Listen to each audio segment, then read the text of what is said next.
제가 갈라디아서를 강의하면서 설교를 준비하고 그러기 위해서 다른 책들을 읽고 또 성경을 보고 묵상을 하면서 깨닫는 것이, 참 우리 성도들이, 아니 우리 성도들뿐만 아니라 우리 그리스도인들이 갈라디아서 불과 6장밖에 안 되는 짧은 성경인데, 이 갈라디아서의 내용만 잘 이해하면, 잘 붙들고 있으면 참 신앙의 참 자유를 누릴 수 있을 것이다, 그런 생각을 많이 해요. 로마서와 갈라디아서를 많이 비교해서 이야기를 합니다. 로마서 16장까지 있죠. 그리고 갈라디아서는 6장까지. 둘 다 교리서신이에요. 주제가 이신칭입니다. 믿음으로 의롭다함을 받는 것. 그래서 갈라디아서를 소로마서다 또는 작은 로마서다 이렇게 이야기를 하는데, 근데 그 쓰여진 배경은 달라요. 로마서는 사도 바울이 로마 교회를 방문한 적이 없어요. 방문하기 전에 로마 교회, 누가 세웠는지는 모르지만 로마 교회의 사람들에게 기독교의 교리를 체계적으로 먼저 이렇게 그들에게 소개를 하는 거예요. 그들이 신앙을 정립할 수 있도록. 그들을 만나본 적이 없어요. 근데 갈라디아 교회는 바울이 설립한 교회예요. 갈라디아 교회라는 것이 어느 한 지명, 주하름 교회처럼 한 교회를 말하는 것이 아니라고 그랬죠. 갈라디아 지역에 있는 교회, 그건 루스드라, 더베, 비시디아, 안디옥 이런 지역에 있는 교회들을 갈라디아 교회라고 그랬어요. 그것이 행정구역상 갈라디아 지역이니까. 그것은 이제 남갈라디아서를 주장하는 사람들의 이야기고, 어쨌든 나 갈라디아서를 처음에 서른 시간에 얘기했지만 북갈라디아설이냐 남갈라디아설이냐 그거 따지고 들면 되게 복잡해요. 그런데 지금은 이제 남갈라디아설을 많이 주장하고, 저도 이제 남갈라디아설을 주장하는, 그걸 믿는 사람 중에 하나예요. 근데 바울과 바나바가 수리의 안디옥 교회에서 같이 사역을 하다가 거기서 안수를 받고 이방인을 위한 선교사로 파송을 받아요. 그래서 그들이 1차 전도 여행을 출발을 합니다. 바울, 바나바, 또 누가 있었어요? 둘만 간 거 아니에요. 누가도 있었어요. 누가 있었어요? 예, 누가가 있었어요.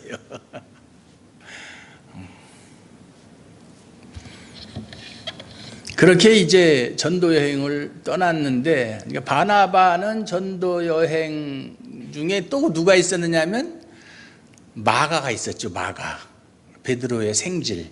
생질이 뭔지 알아요? 생질? 조카인데 어떤 조카? 생질. 자기 누님이나 여동생의 아들을 생질이라고 그래요. 생질. 외가 쪽이죠. 그러니까 어쨌든 그렇게 갔다가 마가는 도중에 왜 그랬는지는 알 수 없지만 예루살렘으로 돌아가 버렸어요. 그 바람에 2차 전도 여행 때는 바울과 바나바가 서로 다툽니다. 어떻게 다투느냐 하면은, 이번에도 마가를 데리고 가자. 그러니까 바나바는 지난번에도 제대로 하지도 않고 중간에 도망가 버린 놈을 왜 데리고 가느냐. 그렇게 이제 서로 언쟁이 있어가지고 갈라져요. 갈라져서 바울은 실라와 함께 2차 전도 여행을 출발을 하고, 바나바는 마가를 데리고 또 가고, 하나님이 다 섭리예요. 이렇게 흩어서 그렇게 해서 더 많은 지역에 복음이 전파되어지도록 그렇게 하시는 것이 하나님이 하시는 일이니까. 이 수리의 안디옥 교회라는 교회도 그 생기게 된 역사적인 배경을 보게 되면, 사도행전 6장에 보면은 스데반 집사가 순교를 당하거든요. 순교를 당하고 나서 막 교회를 향한 핍박이 시작이 되니까 사람들이 다 피난을 간 거예요. 피신을 한 거예요. 그리스도인들이. 그래서 거기에서 예루살렘에서 안디옥, 수리 안디옥까지 몇 킬로나 된다고 그랬죠? 제가 지난 시간에 얘기했는데, 서울서 부산보다 멀다고 그랬죠. 480km 정도 된다고 그랬죠. 그쪽으로 간 거예요. 북쪽인데 거기 가서, 수리 안디옥에 가서 거기서 교회를 개척한 거예요. 그 피난 간 성도들이. 그래서 거기가 수리아 안디옥 교회가 된 거예요. 나중에는 거기가 선교의 중심지가 되고 아까 얘기한 대로 바울과 바나바를 선교사로 파송한 교회고 거기서 다른 사람들한테 그리스도인이라고 하는 칭호를 듣고 그런 아주 그 교회고 수리아 안디옥은 상당히 큰 도시예요. 로마 시대 때 로마, 그 다음에 이제 그 이집트에 있는 알렉산드리아, 그 다음에 수리아에 있는 안디옥이 로마 시대 때 3대 도시예요. 인구가 한 50만 명 정도 넘었다 그러니까 지금 천안 정도가 그 정도 되군요. 상당히 큰 도시였었다. 그리고 이제 그들이 그렇게 열심으로 신앙생활을 했다. 근데 그 교회가 지금처럼 뻔듯하게 뭐 건물을 세워놓고 한 게 아니라 동굴을 파고 거기에서 예배를 드렸어요. 그래서 동굴 들어가면은 그냥 넓은 지역은 몇십 명 앉아서 예배 드릴 수 있고 또 옆으로 굴을 파가지고 몇 명이서 예배도 드리고 그랬었다고요. 옛날 초대교회 때는. 때로는 뭐 무덤에서도 예배 드리고 뭐 그랬었죠. 그렇게 하다가 이제 바울과 바나바가 1차 전도여행을 떠나고 나서 갈라디아 지역에 복음을 전했는데 그러고 나서 이제 전도여행을 마치고 2차 전도여행 중에 그러니까 1차 전도여행 중에 세웠던 교회들이 거기에 거짓 선생들, 유대주의자들이 들어가서 바울의 사도권을 의심하게 하고 그 사람 사도 아니다. 사도가 아니라는 얘기는 사도가 아니기 때문에 그 사람이 너희들에게 전한 복음과 가르친 복음은 가짜다 그 소리예요. 사도가 아니니까. 예를 들어서 어떤 사람이 여러분에게 야 너희 교회 목사가 누구냐 아무개 목사다. 그 사람 목사 안수 받은 적도 없어. 신학도 안 했어. 이러면은 여러분들이 제 설교를 신뢰하겠어요? 신뢰 안 하지. 그들이 노리는 목적이 그거예요. 바울이 전한 복음을 믿지 못하도록 의심하고 그걸 따르지 못하도록. 그래서 바울이 그렇게 자기의 사도권을 변호하는 거잖아요. 내가 사도가 된 것이 뭐 사람이 나한테 뭐 안수해서 사도가 됐냐? 내가 뭐 돈 주고 어디 가서 뭐 가짜 학위를 받듯이 그렇게 사도가 된 것이냐? 나는 하나님과 예수 그리스도한테 사도로 인정받은 사람이다. 그 얘기를. 그러니까 결국은 내가 너희에게 전한 복음은 내가 지어낸 것도 아니고 내가 머릿속에서 짜낸 것도 아니고 내 개인적인 사상이나 철학이 아니고 누구한테 배운 것도 아니고 하나님께 직접 받은 계시. 구약의 선지자들이 하나님 말씀을 전할 때는 여호와께서 임하여 가라사대 하나님이 내게 임하여 내게 말씀하셨다. 그러므로 나는 너희에게 말한다. 이게 선지자예요. 그와 마찬가지로 사도도 하나님과 예수 그리스도의 계시를 받아서 전한 것이다. 이건 사람에게 나온 것이 아니다. 신적인 권위를 주장한다고 제가 몇 번 말씀을 드렸어요. 이 갈라디아서 여러분들 집에 가서 계속 좀 읽어보세요.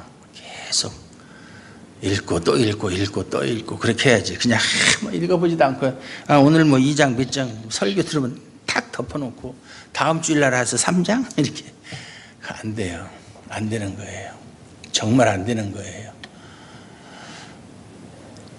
공부를 하는 학생도 그렇게 공부해서 성적이 오르질 않아요. 요새 이렇게 그 유튜브 같은 데 보면 전교에서 1등하는 사람들, 전국에서 뭐 전교에서 1등하는 사람들은 남하고 공부하는 방법이 달라요. 예. 저는 참고서를 하나 이렇게 택해서 그걸 외우면 페이지 단어 하나까지 번호 순서까지 완벽하게 외우기 전에는 그 책을 손에서 놓질 않았어요. 그러니까 시험 보면 무조건 100점이야. 볼 게 책 보고 하는 거나 똑같아. 더 빨라. 그렇게 공부해야 전교에서 1등하고 그러는 거예요. 대충 뭐 까이 거 뭐 대충 이렇게 하면은 반에서 그냥 몇십 등 하다가 제대로 된 학교도 못 가고 그냥 비실비실하고 그렇게 하는 거예요. 이왕 하는 거 무엇이든지 열심히 해서 남보다 앞서려는 그런 투지도 있어야 되고 욕심도 있어야 되죠. 신앙생활도 마찬가지예요. 되는 대로. 그렇게 하면 안 된다. 그래서 이제 그들이 참 왜 나한테서 배우고 들은 그 복음 중에 복음, 생명에 이르는 복음을 버리고 율법으로 돌아가려고 하느냐. 그걸 듣고 너무나 마음이 아픈 거예요. 너무나 그냥 충격을 많이 받은 거예요. 그래서 사도 바울은 그것을 위해서 자기 일생을 율법과 그 하나님의 은혜를 저버리는 율법으로 구원에 뭔가 보탬이 된다라고 주장하는 사람들과 싸우는 것을 평생 과업으로 여긴 사람이에요. 그래서 오늘 본문에도 보면 지난 시간에는 이제 수리의 안디옥에서 베드로와 그렇게 언쟁을 한 것도 뭐 개인적인 감정이나 무슨 시기와 질투심에서 그렇게 한 게 아니고 복음의 진리를 지키는 데는 양보도 없고 타협도 없고 아무것도 없는 거예요. 목숨 걸고 지키는 거예요. 그런 자세가 필요하다. 여러분도 마찬가지예요. 신앙생활하는데 자기가 지키고자 하는 그 복음의 진리, 내가 따라서 행하고자 하는 복음의 진리를 지키는 데는 목숨을 귀하게 여기면 안 되는 거예요. 그래야 순교도 하고 뭐 하죠. 상황이 안 좋아가지고 네가 믿는 그 교리 그걸 버리면 네가 원하는 대로 해주고 네가 지금 믿고 있는 그 교리를 고집하면 너에게 불이익을 주겠다 그러면 일신상의 유익을 위해서 자기가 믿는 바 그 교리를 저버리는 배신자, 배교자가 되면 안 된다 그 말이에요. 안 되는 거예요. 오늘 말씀 보면 15절에 우리는 이제 베드로를 책망한 사건의 연속이에요. 왜 베드로가 책망한 내용이 뭐예요? 너는 원래 유대인 아니냐? 유대인인데 예수님 만나서 예수님한테 배운 것이 뭐냐?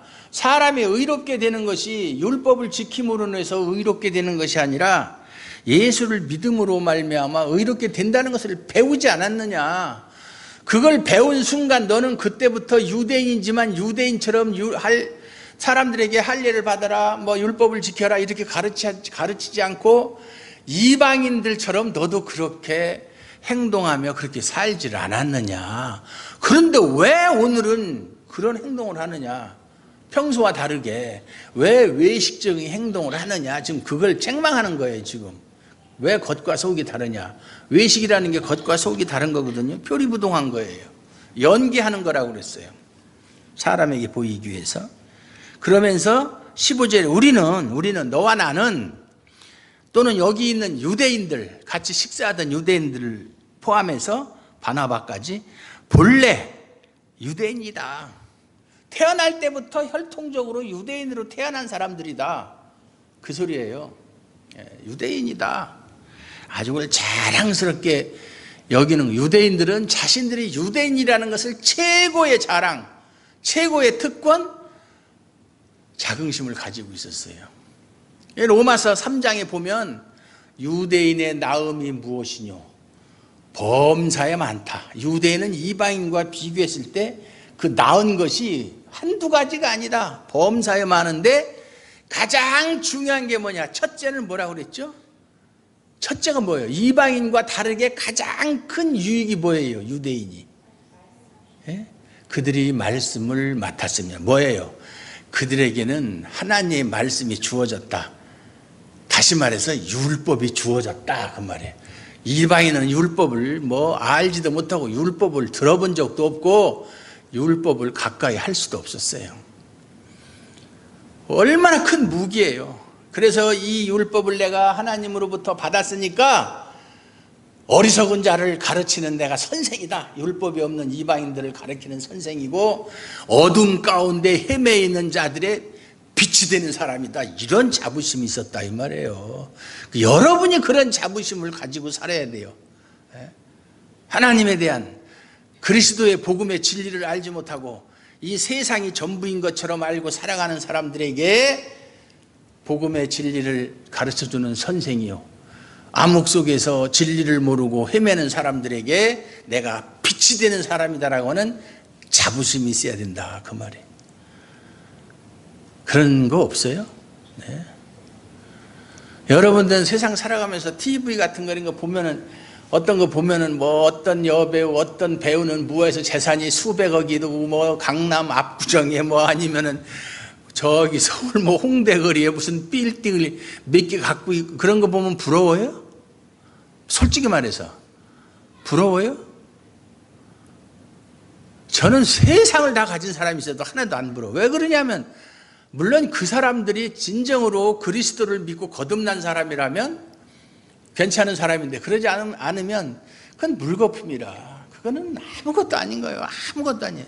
뭐 죽을 때 가져가는 사람도 없고. 제가 언젠가도 말씀드렸지만 두산그룹, 오비 맥주 만드는 두산그룹의 창업주가 박두병 씨예요. 제가 평소에 옛날에 몇 번 만나뵌 적이 있는 분인데 박두병 씨. 그분이 돌아가셨죠. 당연히 돌아가셨는데 사람들이 뭐라고 하냐, 재벌이잖아요. 두 병 하더니 죽어서는 한 병도 못 가지고 가더라. 이제 이렇게 그런 이야기가 있었어요. 사람이 죽을 때 수위에는 주머니가 없다고 뭐 돈 10원 한 장 가지고 가요? 소용없어요. 근데 그런 세상이 주는 것에 마음이 쏠려가지고 그걸 부러워하고 그걸 따라간다? 그리스도인 아니죠. 심하게 얘기하면 구원 없는 사람이죠. 하나님하고 상관없는 사람. 하나님이 마지막 날에 내가 너를 도무지 알지 못한다. 그런 소리 들은 사람이에요.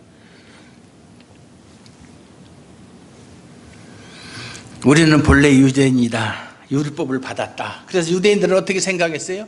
이 내가 받은 하나님께 받은 율법을 잘 지켜서 내가 하나님께 내 의를 인정받고 구원을 받아야지 이렇게 생각한 거예요.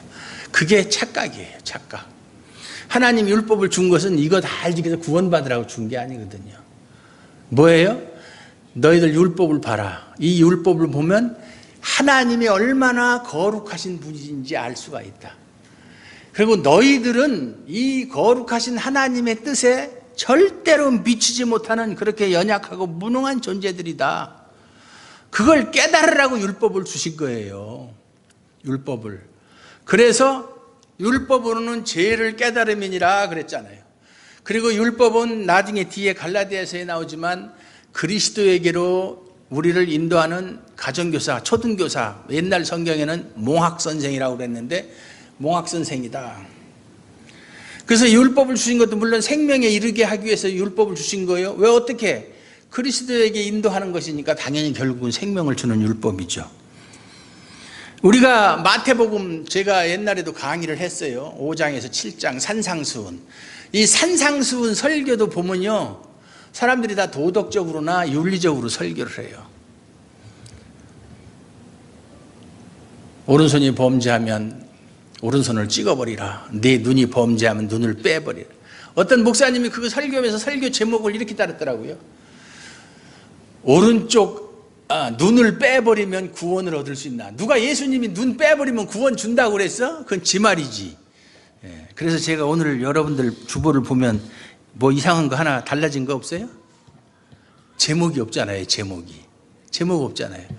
그래서 왜 제가 제목을 안 달았느냐 하면 장로님한테 어제 주보 알려주면서 제목을 하지 말라고 그랬는데 제가 총신 신대원 1학년 때 설교학 시간에 교수님이 설교 본문 20개를 이제 A4 용지에다가 다 이제 프린트한 거를 학생들에게 나눠주면서 각자 이 본문에 대한 제목을 달아라 이렇게 이제 수업 시간에 그렇게 해서 다른 거를 이제 몇 사람 불러가지고서 이제 한번 얘기해봐라 그랬는데 다 사람마다 다른 거예요. 제목이 똑같은 본문인데 그래서 성경 본문을 보는 관점이 다르다는 거예요.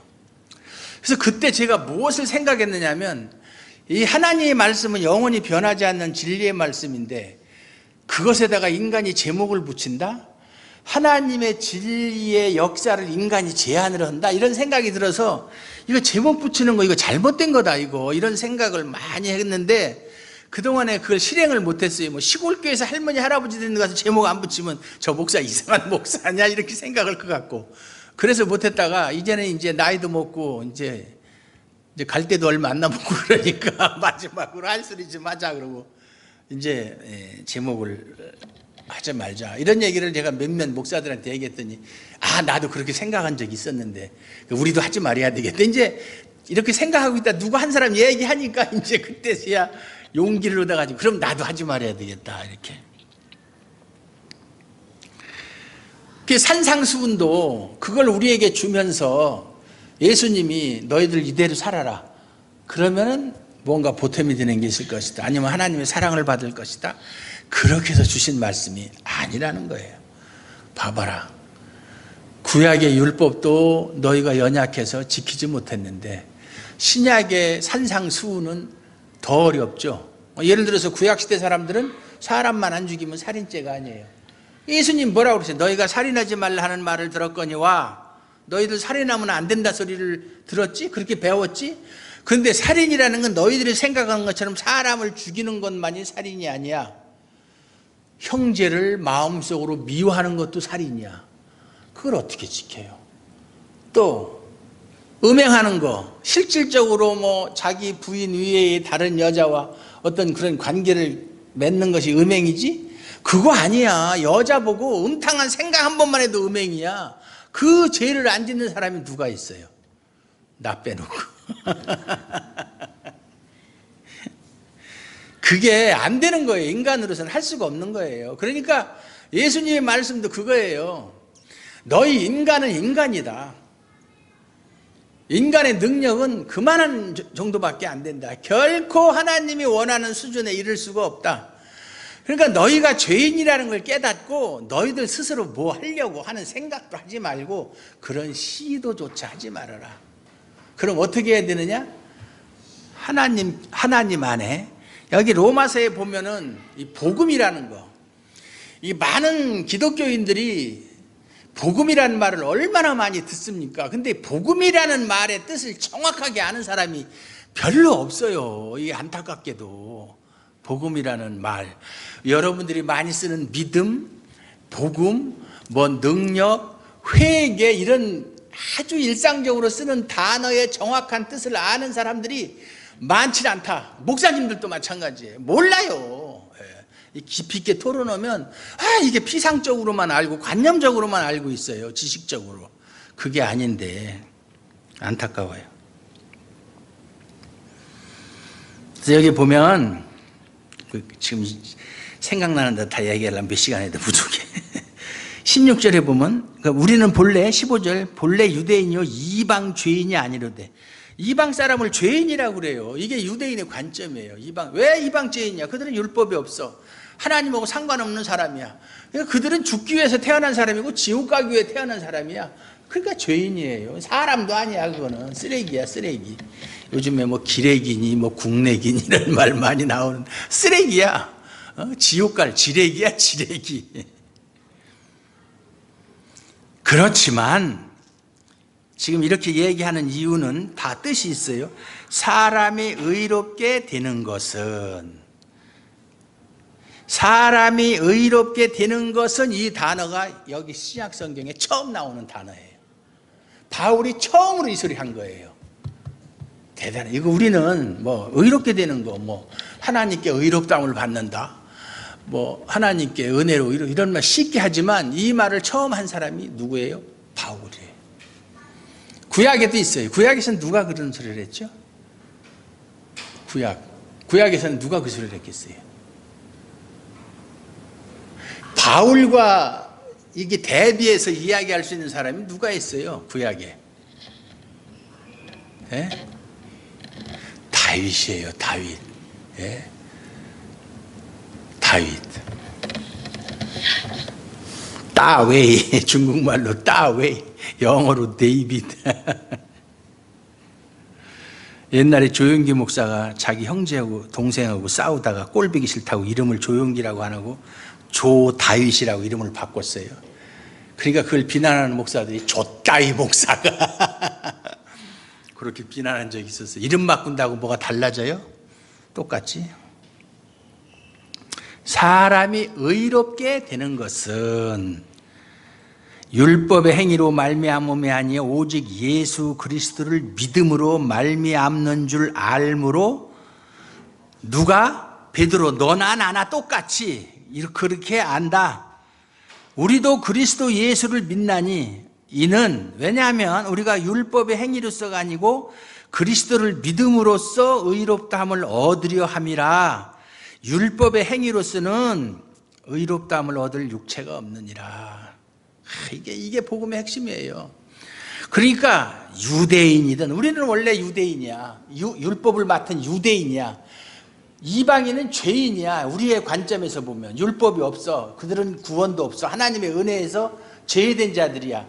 그러나 유대인이나 이방인이나 하나님 앞에서 의롭게 되는 것은 율법을 지켜서 의롭게 되는 게 아니야. 예수 그리스도를 믿는 믿음으로 되는 거야. 똑같다는 거예요. 우리도 그걸 알고 그래서 우리도 의롭게 되려고 예수 그리스도를 여태까지 믿어오고 있지 않느냐. 베드로에게 하는 말이에요, 지금 바울이.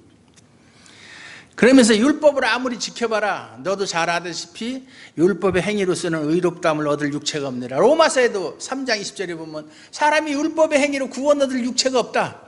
율법의 의로는 구원 얻을 육체가 없다. 율법으로는 결코 구원을 얻지 못한다. 그거예요. 그런데 이제 큰 교회에 다니다가 이제 우리 교회에 오는 사람들이 있어요. 뭐 다른 교회도 마찬가지지만 오면 와서 조금 뭐 신앙생활 하다 보면 이 교회 이상하네. 우리 교회에서는 뭐 새벽 기도도 매일 하지. 또 무슨 뭐 화요일 날은 무슨 뭐 구역장 성경 공부, 뭐 수요일 날은 뭐 또 뭐 무슨 금요 철야 기도회, 뭐 수요 뭐해, 뭐 전도 집회도 하고 뭣도 하고 막 이 교회에서 정해놓은 규칙이 있잖아요. 뭐 딱 들어가면 헌금 봉투도 막 수십 가지나 되고. 우리 교회에서 신앙생활을 하면 이렇게 해야 됩니다. 그래서 거기에 따라서 신앙생활을 했어요. 하다가 딱 우리 교회에 오면은 할 일이 없는 거예요. 할 일이 뭐 하라는 게 없어. 제가 여러분에게 뭐 하라고 합니까? 하든지 말든지 니들 마음대로 하라고 그러지 하라고 하는 게 없잖아요. 이 갈라디아서의 주제가 뭐죠? 주제. 처음에 했는데 나는 군대 생활할 때도 조교 노릇을 했어요. 내가 가르치는 병사들은 무조건 나가서 사격이든 뭐든 1등을 해야 돼. 난 아주 그게 있어요. 근데 왜 성도들은 그게 안 되느냐고. 나한테 배우는 사람은 1등 성도가 돼야 되는데 내가 1등 목사인데 왜 1등 성도가 안 되는 거야? 답답해. 갈라디아서의 핵심은 그리스도인의 자유예요. 그리스도인의 자유. 근데 그리스도인이 자유를 누리려면 어떻게 해야 돼요?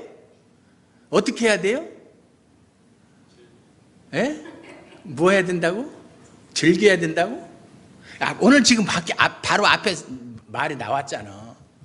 사람이 하나님 앞에 의롭다함을 받아야 자유함을 누릴 수가 있죠. 하나님께 의롭다함을 받지 못하는데 무슨 자유가 있어? 그래서 이제 딱 우리 교회에 오면은 뭐 하라는 것도 없어. 뭐 전도를 하라고 그러나, 뭐 헌금을 하라고 그러나, 뭐 아무것도 하라는 게 없으니까 이 교회 심심하다. 이게 뭐가 잘못됐다. 그렇게 생각하는 거야. 그리고 안 나와, 이제. 옛날에 자기가 신앙생활 할 때 그렇게 막 이렇게 어떤 규칙에 얽매여서 하는 게 그게 신앙생활인 줄 알아. 그게 율법주의라는 거예요. 그게 율법주의예요. 물론 그들이 그거 해서 구원받겠다는 건 아니지만 뭔가 내가 교회에서 정하거나 목사가 지시하는 어떤 내용 이런 거에 따라서 어떤 생활을 하면 그것이 하나님께 기쁨이 된다고 생각하거나 그것이 내가 뭐 복을 받는데 도움이 된다라고 생각하거나 하는 생각이 율법주의예요. 율법주의라고. 그건 자유인이 아니에요. 예를 들어서 예를 들어서 내일 하루는 당신 마음껏 내일 노는 날이니까 무엇을 해도 내가 상관하지 않겠어요. 그게 자유잖아요. 그런데 하루 쉬라고 해놓고서는 뭐 아침에는 뭐 해라, 저녁에는 뭐 해라, 점심에 뭐 해라, 또 시장에 가서 시장 봐라, 뭐 이렇게 하면 그건 자유가 아니죠. 자유라고 하는 것은 하나님이 우리에게 원하는 건 너희가 하나님 앞에서 의롭다함을 받았으면 자유함을 만끽하며 살으라는 거예요. 어떤 무엇에 얽매여서 살지 말라는 거예요. 근데 사람들은 얽매는 걸 좋아해. 시키는 대로 하는 걸 좋아해. 그건 자유인이 아니에요. 자유인이 아니에요. 그러니까 뭐 교회에서 시키는 거 이거 하고 저거 하고 뭐 하루에 성경 몇 장 봐야 되고 기도 얼마 해야 되고 이렇게 하면 내가 신앙생활 하는 것 같고, 내가 알아서 스스로 뭐 하면 이거 아무것도 안 하는 것 같고, 이런 엉터리 같은 생각을 하는 사람들이 대부분이다. 대부분이에요. 이게 안타까운 거예요. 진정 구원이 있는가 한번 생각해 봐야 돼요. 그 여러분에게 그렇게 자유를 주는데 얼마나 좋아요. 좋잖아요. 그래서 내가 무엇을 하는 행위는 그걸 가지고 어떤 것에 근거로 삼기 위해서 하는 게 아니라 그냥 내가 하나님께 받은 은혜가 좋으니까 그냥 하는 거예요. 왜 하는 이유 없어요. 그냥 자연스럽게 나오는 행위여야 된다, 그 말이에요. 그게 그리스도인의 자유예요. 누구 눈치 볼 것도 없고. 예? 그게 뭐 이렇게 큰 교회 가보면은 막 사람들이 헌금 오면 그 사람들 이름들 다 쓰고 얼마 액수까지 써서 프린트 해가지고 사람들에게 나눠주고, 그거 뭐 경쟁 붙이는 거잖아요. 누구는 얼마 했는데 나도 얼마는 해야 되겠다. 그게 무슨 교회예요. 사업체지. 또 그렇게 하면 사람들이 또 좋아해요. 또 야, 이거 진짜 잘못된 거잖아요. 이건 교회의 모습이 아니에요. 그거는.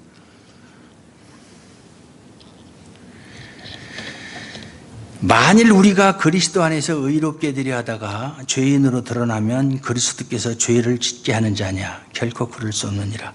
그 로마서 6장에 보면 우리가 은혜에 거하려고 은혜를 더하게 하려고 죄에 거하겠느냐?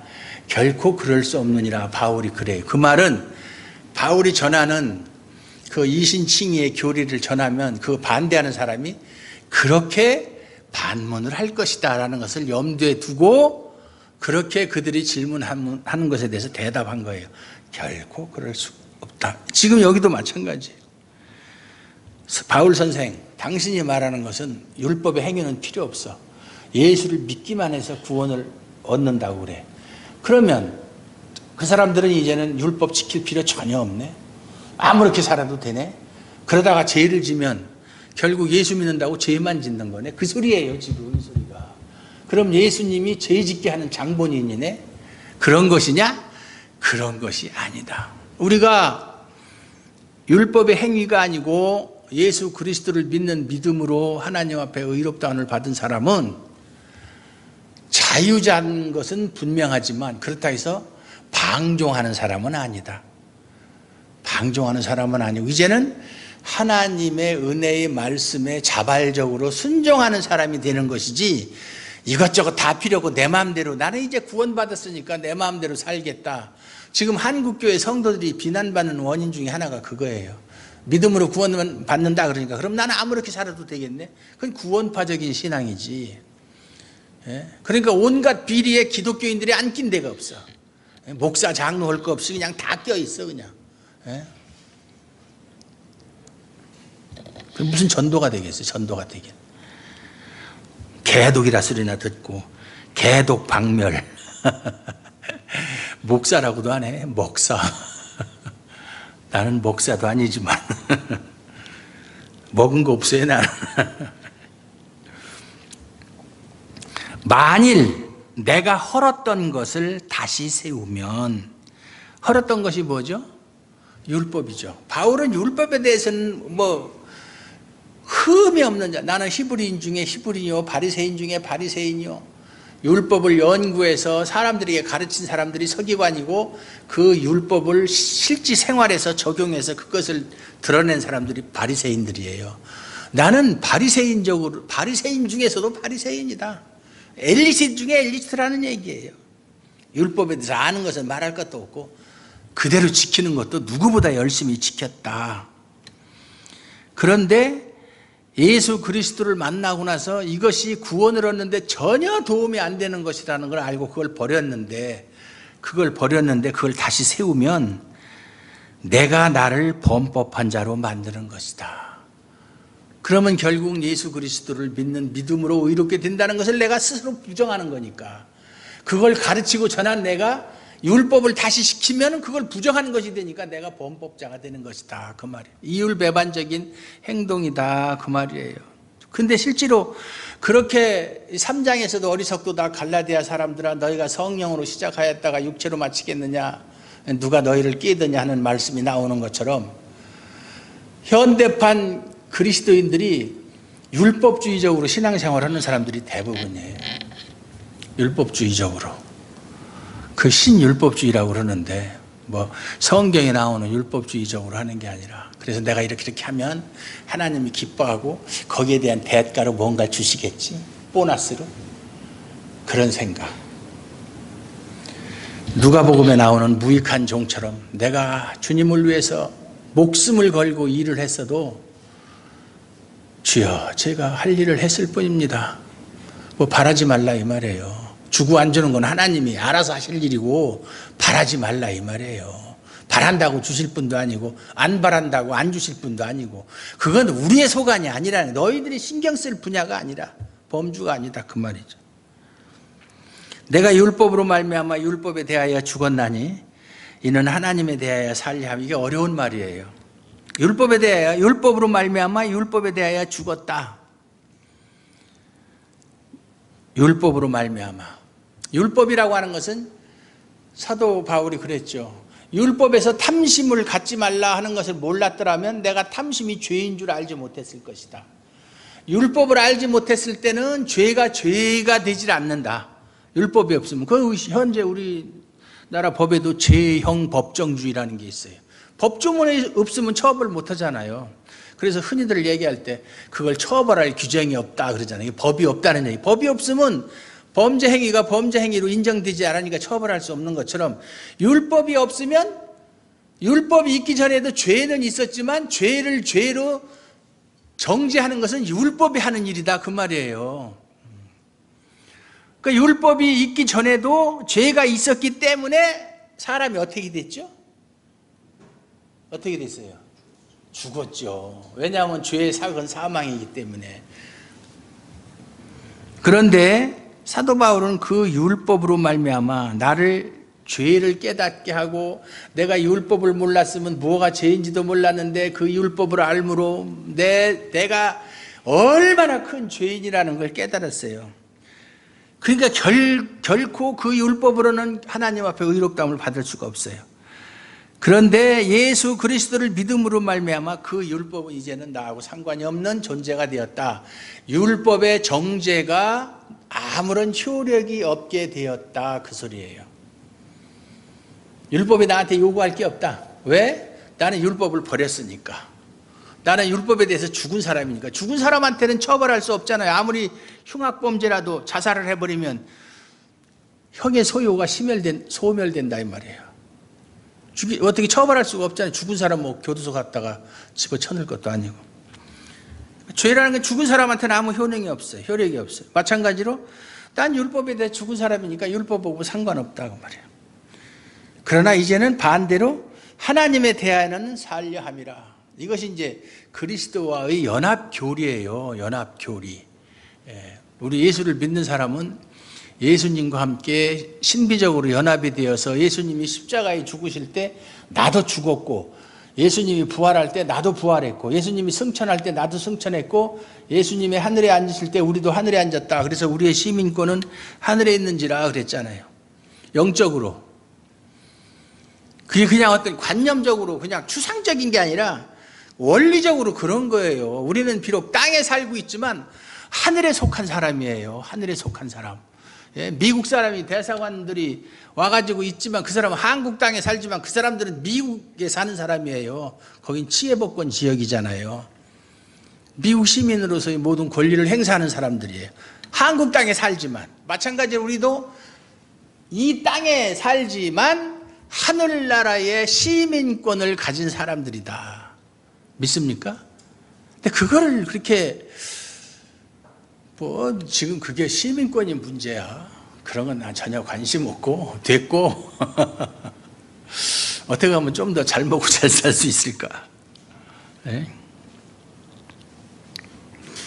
내가 그리스도와 함께 십자가에 못 박혔다, 그 얘기 나오잖아요. 내가 예수님이 죽으실 때 나도 죽었다.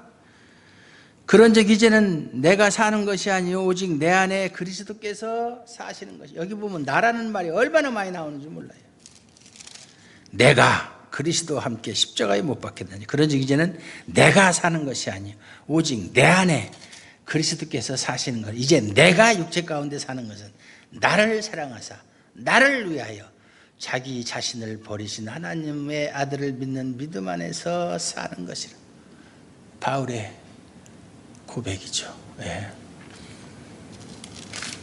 이것이 바울의 고백뿐만 아니라 저와 여러분의 고백이 되시기를 바랍니다. 내가 그리스도와 함께 십자가에 못 박혔다. 그러니까 이제는 내가 사는 것이 내가 사는 것이 아니다. 나는 이미 죽었다 그 말이에요. 그 마태복음에 누구든지 나를 따라오려거든 자기를 부인하고 자기 십자가를 지고 나를 따를 것이라. 기독교의 핵심이 뭐예요? 자기 부정이에요. 자아 부정이에요. 나는 없어요. 나는. 내가 살아있으면 그건 기독교가 아니에요. 나는 없는 거예요. 내가 없으니까 욕심도 없죠. 탐욕도 없죠. 내가 없는데. 내가 살아있으니까 자꾸 남과 경쟁하고 비교하고 또 남을 짓밟고 올라가려고 그러고 막 나 끌어내리려고 하고 그러는 게 내가 살아있으니까. 이제는 내가 사는 것이 아니요 즉 내 안에 그리스도께서 사는 것이라. 이제 내가 사는 것은 겉모습은 옛날에 나일지 모르지만 내 속에는 내가 사는 것이 아니라 예수님이 내 안에 계신다 그 말이에요. 이게 좀 어려운 얘기예요. 이게 이제 신비적인 연합에 관한 얘기인데 예수님이 내 안에 계시다. 제가 언젠가도 얘기했잖아요. 예수를 품고 사는 사람, 예수님이 내 안에 계신 거예요. 이제 내가 육체 가운데 사는 것은 이제 사도 바울이 잘 쓰는 표현이에요. 내가 육체를 떠나서 주와 함께 거하는 것이 좋은 줄 아나 내가 너희를 위해서 육체 가운데 있기를 원하나 육체를 가지고 이 땅에서 사는 것을 육체 가운데 산다 그렇게 얘기하는 거예요. 내가 육체 가운데 사는 것은 나를 사랑하사 나를 위하여 자기 자신을 버리신 예수님이죠. 하나님의 아들을 믿는 믿음 안에서 사는 것이라. 내가 사는 것이 나를 위해 사는 것이 아니다. 누구를 위해서? 나를 사랑하사 나를 위해서 목숨을 버리신 자기 예수님 하나님의 아들을 믿는 믿음으로 내가 사는 것이다. 나를 위해서 사는 게 아니다. 나를 위해서 산다면 그건 기독교의 교리하고는 맞지 않는 거예요. 우리는 나를 위해서 성경에 뭐라고 그랬어요? 누구든지 자기를 위해 사는 자가 없고 자기를 위하여 죽는 자도 없나니. 그건 기독교하고 상관없는 얘기예요. 자기를 위해서 사는 것은 기독교하고 전혀 정반대의 자리에 있는 소리예요. 내가 하나님의 은혜를 패하지 아니하노니. 하나님의 은혜가 뭐예요? 뒤에 나오죠. 만일 의롭게 되는 것이 예수 그리스도를 믿음으로 말미암아 의롭게 되는 것이 하나님의 은혜잖아요. 그죠? 그것을 패하지 않는다. 그것을 부정하지 않는다. 그것을 버리지 않는다. 만일 의롭게 되는 것이 율법으로 말미암으면 그리스도께서 헛되이 죽으셨느니라. 그렇죠. 우리가 의롭게 되는 것이 예수 그리스도를 믿는 믿음이 아니고 그 외에 어떤 다른 방법으로 의롭게 되는 것이라면 예수님이 죽은 것은 전혀 무가치한 무의미한 일이었다 그 말이에요. 그것은 강하게 우리가 의롭게 되는 길은 오직 예수를 믿는 믿음 외에는 다른 방법이 없다는 것을 강하게 지금 주장하는 소리잖아요. 다른 방법은 없다. 다른 복음은 없다. 혹 우리나 하늘로부터 온 천사라도 내가 너희에게 전한 복음 외에 다른 복음을 전하면 저주를 받을지어다 얘기했잖아요. 의롭게 되는 거. 여러분이 하나님의 은혜로 내가 의롭게 되었다. 다윗도 구약시대 사람이지만 그랬어요. 경건하지 않는 사람을 의롭다 하신 하나님. 불법의 사하심을 얻고 죄의 가리우심을 받은 자는 복이 있도다. 자기가 뭘 노력을 해서 그렇게 한 게 아니라 자기는 한 일이 없는데 하나님이 죄를 사해 주시고 용서해 줬다. 그 용서함을 받은 자는 복이 있는 사람이다. 그게 하나님의 은혜로 의롭게 된 사람을 말하는 거예요. 그렇게 단어를 그대로 사용은 안 했지만 의미가 그렇다는 얘기예요. 나는 하나님 앞에서 원래 하나님과 나는 원수된 자요 진노의 자식이요 결코 화해할 수 없는 그러한 소망이라고는 완전히 끊어진 자였는데 내가 아직 죄인 되었을 때에 그런 상태에 있었을 때에 하나님의 아들이 나를 위해서 십자가에서 죽으심으로 말미암아 하나님과 나를 사랑하시는 그 나에 대한 그런 사랑을 확실히 증거했다. 확증했다. 그게 로마서에 있는 증거잖아요. 내가 알지도 못하는 때에 하나님이 아들을 통해서 그런 큰 일을 행하셨다. 하나님의 큰 일 행하셨다. 그래서 나는 하나님 앞에 의롭다 하심을 받은 존재가 되었다. 할렐루야. 그게 우리의 정체성이에요. 정체성. 그걸 한시라도 잊으면 안 되는 거예요. 여러분이 어렵고 힘들고 때로는 넘어지고 때로는 범죄하고 죄짓고 누구 미워하고 그럴 수 있어요. 사람이니까. 그러나 그럴 때라도 하나님이 나의 이런 부족한 모습, 형편없는 모습, 이런 것이 있음에도 불구하고 하나님은 은혜로 나를 의롭다 하셨다라고 하는 그 믿음은 저버리면 안 된다. 그 말이에요. 제가 늘 하는 얘기, 죄를 지어도 예수 안에서 죄를 지라 이 말이에요. 그런 사람은 금방 되돌리니까. 예? 예수 믿는 사람이 죄를 안 지을 수는 없지만 죄를 즐겨하진 않아요. 같은 죄를 계속 반복해서 재미 삼아서 하는 그런 일은 없어요. 죄를 미워하고 죄를 멀리하고 베드로서에 있는 말씀처럼 피를 흘리기까지 죄와 싸우는, 그러나 참 마음은 원이로 돼 육신이 연약해서 또 넘어가 유혹을 당해가지고 또 죄 짓고, 야, 내가 이렇게 진짜 형편없는 존재구나, 이렇게 약한 존재구나, 또 한탄하면서 또 하나님께 또 간절한 마음으로 회개하고 돌아서고, 그러고다 또 죄 짓고, 그게 그리스도인의 참 모습이에요. 그러나 그럴지라도 내가 의롭게 되는 것은 내가 어떤 율법을 행함으로 말미암아 그 율법의 행함의 대가로 의롭다함을 얻는 것이 아니고, 예수 그리스도를 나를 위해서, 나를 사랑하사 나를 위해서 목숨을 버리신 예수 그리스도를 믿는 믿음으로 말미암아 내가 의롭게 되었다. 그거 믿으시기 바랍니다. 그거 확실히 믿고 있어야 돼요. 그거 못 믿으면 교회 다닐 필요 없어요. 교회 다니면 뭐해? 아무 소용없는. 아무리 헌금을 많이 하고 아무리 일을 많이 하고 전도를 아무리 전도하는 사람도 없지만 해도 소용없어요. 어떤 행함으로 하나님께 인정받으려고 하면 안 돼요. 믿음으로 받으시는 저와 여러분들, 우리 주아름 교회가 되시기를 주님의 이름으로 축원합니다. 하나님 감사합니다. 오늘도 하나님의 말씀 가운데서 우리가 새로운 힘을 얻습니다. 우리 자신 연약하고 부족함을 고백합니다. 그러나 예수 그리스도를 믿는 믿음으로 하나님 앞에 의롭다함을 받았음을 확실히 믿고 고백합니다. 이 믿음에서 떨어지지 않도록 붙잡아 주시옵소서. 그래서 그렇게 우리에게 은혜를 베푸신 하나님의 은혜에 감사해서 하나님 앞에 정말로 우리의 어떤 새로운 모습을 보여드릴 수 있기를 원합니다. 하나님 도와주시옵소서. 함께하여 주시옵소서. 성령으로 충만케 하여 주시옵소서. 예수님 이름으로 감사드리옵고 기도하옵나이다. 아멘.